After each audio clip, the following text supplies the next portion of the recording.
Pasimo ljudi sa vama, sa sebe, ljudi u današnjem videu ćemo raditi jednu dobra teorija, to je ljudi da će Goku dostići ponovo Ultra Instinct. Tako ljudi, a može preći u video. Ljudi, pre početka videa samo želim vam se zahvalim za 97 suba ljudi, tako da ljudi da se te subscribe da bi došlo do 100 suba ljudi možemo mi krenuti na video.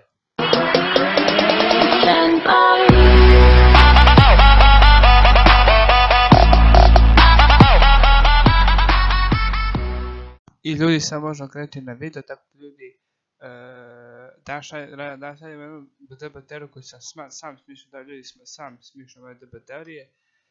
Ljudi, to je DB teorija, da li će Goku opet dostići Ultra Instinct. Zašto ljudi, da li će opet dostići? Zašto ljudi na kraju Dragon Ball Supera je Vegeta pitao kako zove Goku kao šta je desilo sa tvojim Ultra Instinctom, kaže Goku kao da ne mogu. I to je kao Vegeta šta? I kao Goku bio sam kao na ivici na turniru moći, na ivici snage na turniru moći, pa zato to slučajno kao radio Ultra Instinct je slučajno uradio. I ljudi, ne znam da će ponovno dostići Ultra Instinct.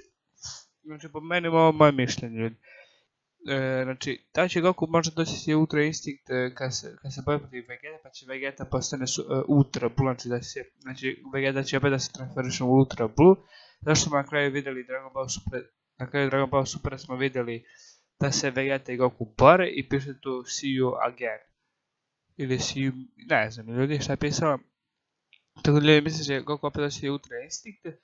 Možda ljudi Goku dostigne Ultra Instinct pa ga on masteruje, pa onda Vegeta dostigne Ultra Instinct, pa onda Goku ga nauči kako da masteruje Ultra Instinct. Tako da ljudi, ja mislim da će to kako zove to biti, tako da ljudi,